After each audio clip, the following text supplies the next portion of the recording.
उस दिन पूरे मोहल्ले में एक ही खबर आग की तरह फैल गई। राहुल ने अपनी मर्जी से शादी कर ली थी। ना कोई रस्म, ना परिवार की रजामंदी, और सबसे बड़ी बात यह कि उसकी मां इस शादी से बिल्कुल भी खुश नहीं थी। यह फैसला उसके घर की शांति और समाज की सोच दोनों को हिलाकर रख देने वाला था। राहुल की मां धन्यो देवी मन ही मन बड़बड़ा रही थी। पता नहीं कि कालमुखी के चक्कर में मेरा लड़का पड़ गया। इतना सीधा साधा था, इस कलमोही ने मेरे बच्चे को अपनी प्रेम जान में फंसा लिया। पुरानी सी रसोई में चूल्हे की धीमी आंच जल रही थी। स्वामिनी सब्जी की कढ़ाई को लगातार चला रही थी। उसके चेहरे पर मेहनत और गुस्से दोनों की साफ झलक थी। वहीं पास में धन्नो देवी आराम से कुर्सी पर बैठी थी, जैसे रसोई उनकी नहीं बल्कि किसी सभा का मंच हो। हाथ में पुरानी हिसाब की डायरी थी और आंखें सब्जी पर टिकी थीं। तभी उन्होंने भारी आवाज में कहा कि तेल जरा संभाल कर डालना, आजकल तेल बहुत महंगा हो गया है। स्वामिनी ने चमचा रोककर पलट कर देखा और झुंझलाकर बोली कि यह सब्जी है या उपवास का खाना? बिना तेल के तो बस उबले आलू ही रह जाएंगे। धन्नो देवी ने कुर्सी पर और आराम से बैठते हुए ताना मारा कि उबला आलू सेहत के लिए अच्छा होता है, और उनके जमाने में एक ही आलू से कई दिन सब्जी चल जाती थी। स्वामिनी का गुस्सा और भड़क उठा। उसने आंखें घुमाकर कहा कि अगर ऐसा है तो उसी जमाने में वापस क्यों नहीं चले जाते? आज के समय में 2 आलू से 2 लोगों का पेट भी नहीं भरता। सास ने उंगली उठाकर समझाने के अंदाज में कहा कि खाना पेट भरने के लिए नहीं, मन भरने के लिए होता है, और ज्यादा खाओगे तो खर्च बढ़ेगा। स्वामिनी ने झुंझलाकर कढ़ाई पर ढक्कन रख दिया और तेज आवाज में बोल पड़ी कि कम खिलाने से गुस्सा बढ़ता है और वह रोज भूखे पेट शांति का नाटक नहीं कर सकती। इस पर धन्नो देवी ने कुर्सी से ही ठंडी मुस्कान के साथ कह दिया कि आजकल की बहुएं गुस्सा फ्री में और खाना महंगा चाहती हैं। स्वामिनी ने धीरे से बड़बड़ाते हुए जवाब दिया कि सासें खुद कुर्सी पर बैठकर ज्ञान बांटती हैं और बहू को प्रेशर कुकर बना देती हैं। धन्नो देवी रसोई में काम करते हुए बहुत गुस्से में थी। चूल्हे पर चढ़ी सब्जी की तरह उसका गुस्सा भी उबल रहा था। वो बर्तन पटकते हुए मन ही मन बड़बड़ा रही थी और पीछे खड़े अपने पति से शिकायत करने लगी। देख लिया आपने अपने बेटे की करनी, हमारी इज्जत, हमारी बात कुछ भी नहीं सोचा। अपनी मर्जी से शादी कर ली, बहू भी ऐसी लाया है ना, काम की ना काई की, पैसे अनाज की एकदम 3rd क्वालिटी की। इतना तेल डालते हैं खाने में, भर भर कर बीमार कर देगी। अरे मैं हिसाब नहीं रखूंगी खाने का तो कौन रखेगा? मुझे जवान करती है ना, खरीदी बहू लेकर आया है। उसका गुस्सा राहुल का पिता चुपचाप सुन रहा था और समझ रहा था कि वो कितनी नाराज है, क्योंकि वो पहले से ही बहुत ज्यादा कंजूस थी, तो उसको सामानों की ही पड़ी रहती थी और उसने उसको समझने की बहुत कोशिश की, लेकिन धन्नो देवी समझने वाली कहाँ थी। एक दिन धन्नो देवी बाजार गई थी। सब्जी लेते लेते उसकी मुलाकात अपनी एक सहेली से हो गई। बातों बातों में सहेली ने बहू का जिक्र छेड़ दिया और धन्नो देवी का तबा हुआ गुस्सा बाहर आ गया। वो वहीं खड़े खड़े अपनी बहू की बुराई करने लगी, कभी उसके तौर तरीकों पर तो कभी उसके मायके पर ताने कसते हुए। बाजार की भीड़ के बीच उसकी आवाज में जलन और नाराजगी साफ सुनाई दे रही थी। उसी दिन स्वामिनी रसोई में काम कर रही थी। आटे में हाथ चलाते हुए उसका मन भी भारी हो गया था।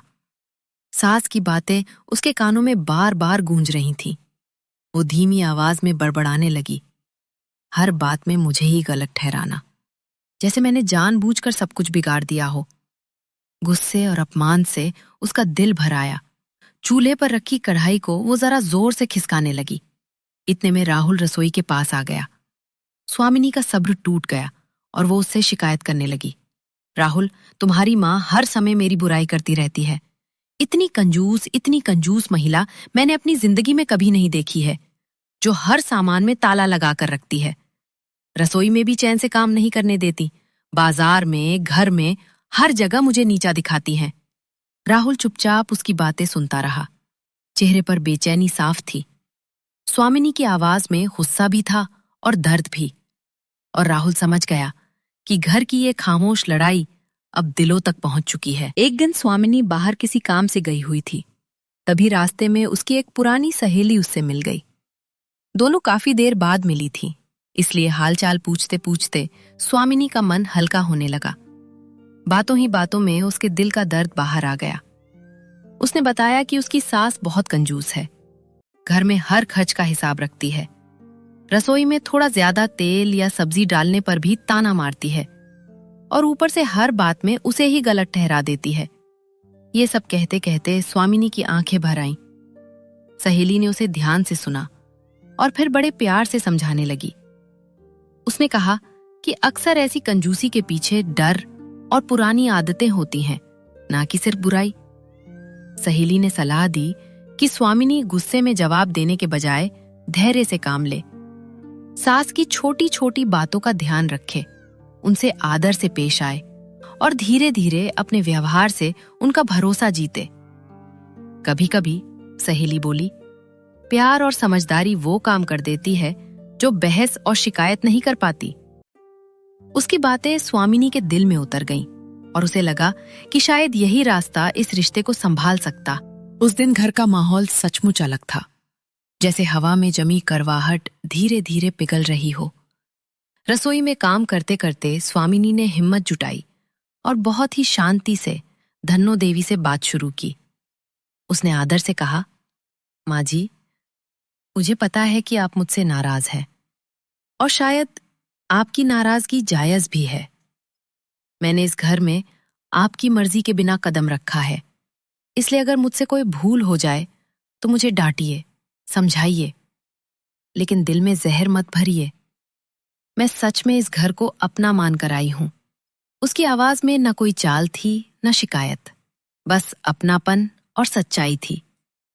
धन्नो देवी कुछ पल चुप रहीं, फिर भारी मन से बोली, तुम लोगों ने हमारी इजाजत के बिना शादी कर ली। उस दिन मुझे लगा जैसे मेरा बेटा मुझसे छिन गया हो। मैंने उम्र भर घर परिवार के लिए सब कुछ सहा, इसलिए डर गया था कि अब मेरी बात की कोई कीमत नहीं रहेगी। स्वामिनी ने पास आकर उनके हाथ थाम लिए और धीरे से बोली, माँ जी, राहुल आपका बेटा है और हमेशा रहेगा। मैं उसे आपसे दूर नहीं ले जाना चाहती, बल्कि चाहती हूं कि वो पहले से ज्यादा आपका सहारा बने। धन्नो देवी की आंखें भर आईं। गुस्से की जगह अब उनके चेहरे पर थकान और वर्षों का दबा हुआ दर्द साफ दिखाई देने लगा। उन्होंने कांपती हुई आवाज में कहा, लोग मुझे कंजूस कहते हैं, लेकिन किसी ने कभी ये नहीं पूछा कि मैं ऐसी क्यों बन गई। मैंने अपने जीवन में गरीबी बहुत नजदीक से देखी है। कई रातें ऐसी गुजरी हैं जब घर में पूरा खाना तक नहीं होता था। उसी डर ने मुझे हर खर्च गिनना सिखा दिया। आज भी मन में यही आशंका रहती है कि कहीं फिर से वही दिन न लौट आए, कहीं घर का संतुलन न बिगड़ जाए। ये कहते कहते उनकी आंखों से आंसू बह निकले, जिन्हें वो बरसों से सख्ती के पीछे छिपाती आ रही थी। स्वामिनी ये सब सुनकर भावुक हो गई। उसने सिर झुकाकर बहुत ही नरमी से कहा, माँ जी, अब मैं समझ पाई हूं कि आपकी सख्ती के पीछे बुराई नहीं, बल्कि डर और अनुभव छुपा है। अगर आप मुझे बेटी मानकर सिखाएंगी तो मैं दिल से हर बात सीखूंगी। इस घर को कैसे संभालना है, खर्च का ध्यान कैसे रखना है, रिश्तों की कद्र कैसे करनी है, सब कुछ। बस आप मुझे अपनाइए और मुझ पर भरोसा कीजिए। उसकी आवाज में न शिकायत थी न गुस्सा, सिर्फ अपनापन और सच्चाई थी। काफी देर तक दोनों यूं ही बातें करती रहीं।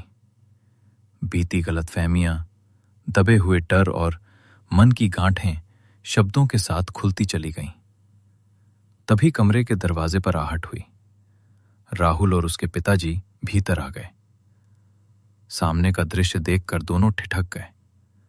मां और स्वामिनी की आंखों में आंसू थे, लेकिन चेहरे पर सुकून था। धन्नो देवी ने गहरी सांस लेकर कहा, शायद मुझसे भी गलती हो गई। गुस्से में मैंने बहू को समझने की कोशिश ही नहीं की। यह सुनकर राहुल की आंखें भर आईं और उसके पिताजी ने राहत की सांस ली। उस पल घर में पहली बार सच्चा सुकून उतरा, जहां शिकायतों की जगह समझ और नाराजगी की जगह प्रेम ने अपना स्थान बना।